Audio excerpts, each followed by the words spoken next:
yaitu orang putri yang kepada kesulitan, putri Jambon, putri Cinta, putri Biru, putri Ungu, putri Nina, putri Hitam, putri Kupu, putri Orange, putri Merah Merona, dan putri Kuning. Namun karena sang raja terlalu sibuk mengurus kerajaannya dan masih mereka meninggal dunia melahirkan putrinya yang bungsu yaitu putri Kuning, sang raja dengan sangat terpaksa menyerahkan pengasuhan anak-anaknya pada inang pengasuh kerajaan. Jumlahnya yang banyak, inang pengasuh pun tidak kuasa mengasuh seluruh putri raja. Hanya si bungsulah yang berhasil dididik dengan baik hingga menjadi anak yang selalu riang, selalu bersopan santun kepada setiap orang dan memiliki budi pekerti yang baik. Sementara putri-putri lainnya tumbuh menjadi anak yang sangat manja dan nakal. Mereka tidak mau belajar ataupun membantu urusan kerajaan bersama sang raja. Setiap harinya mereka kerjanya hanya bermain di sekitar danau atau bermakan memperebutkan sesuatu. Suatu hari sang raja bermain main kembali ke kerajaan. Sebelum yang berangkat, dia mengumpulkan semua putrinya dan berkata bahwa dia akan pergi ke kerajaan lain. Namun kepada saat itu, lalu dia menawarkan pengorbanan yang bisa ia bawa setelah kembali ke kerajaan. Putri sulungnya, Putri Jambon, menginginkan perhiasan yang mahal. Hampir seluruh putrinya menginginkan hal yang sama, yaitu barang-barang mewah. Lainnya hal yang dengan Putri Kuning saat ayahnya hendak berangkat, ia hanya mengejar kesenangan ayahnya dan berkata bahwa ia hanya ingin ayahnya kembali dengan selamat. Ketika sang ayah pergi, para putrinya malah menjadi semakin nakal dan malas. Mereka malah merasa gembira karena tidak ada yang bisa melarang mereka ke kerajaan. Kesempatan ini mereka gunakan untuk mengelak dan menyuruh para inang sesuka hati. Banyaknya tugas yang dilimpahkan para inang membuat mereka menjadi sibuk dan tidak sempat membersihkan taman istana kesayangan sang raja. Putri Kuning pun segera mengambil sapu dan berinisiatif untuk membersihkan taman istana kesayangan ayahnya. Dedaunan kering dirosokkannya, rumput liar telah dicabutnya, dan dahan-dahan berlebihan dipangkatnya agar terlebih subur. Air atau marah rumput liar juga dicabutnya. Namun saat kakak-kakaknya melihat Putri Kuning sedang di taman, malah menciumnya dan menyebutnya sebagai pelayan makanan baru. Lalu mereka melempar sampah dan mengacak-acak taman kembali. Kemudian Putri begitu saja menuju danau untuk bermain dan berenang. Ketika sang raja kembali, dia hanya mendapati hanya Putri Kuning yang menyebutnya dengan Kuning. Sedangkan rekan-rekannya sedang asik bermain di danau.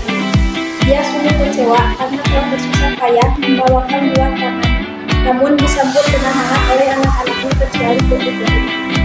Ayahnya lalu memberikan Putri Kuning sebuah kain obeng jalan, karena setelah mencari di seluruh pelosok kerajaan sekitar, dia tidak menemukan kalung batu kuning seperti warna kesayangan Putri Kuning.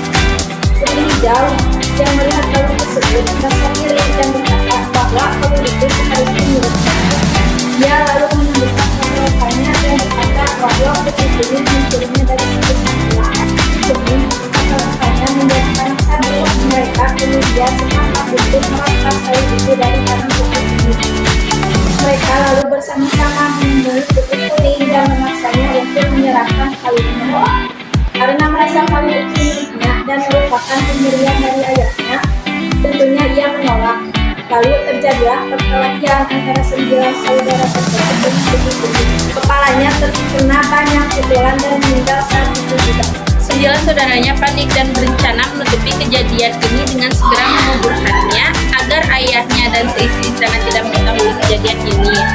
Mereka lalu beramai-ramai mengusung jasad Putri Kuning untuk dikuburkan di tengah taman istana bersama jasad sang putri.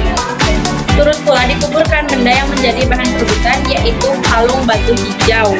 Pada harinya, ayahnya mencari Putri Kuning di taman istana tempatnya biasa bermain. Namun, karena ia tidak menemukannya, ia memanggil semua putrinya untuk ditanyai di mana Putri Kuning berada. Tidak satupun dari mereka mau berterus terang. Raja mengutus pengawal-pengawalnya untuk mencari Putri Kuning ke seluruh pelosok kerajaan. Pencarian yang berlangsung selama berminggu-minggu tentu saja sia-sia belaka, karena telah dikubur sangat rapi oleh kakak-kakaknya. Sang raja mengetahui kejadian ini karena salah satu pelayannya yang melihat saat putri-putrinya mengubur jasad Putri Kuning. memberitahu raja tentang hal ini.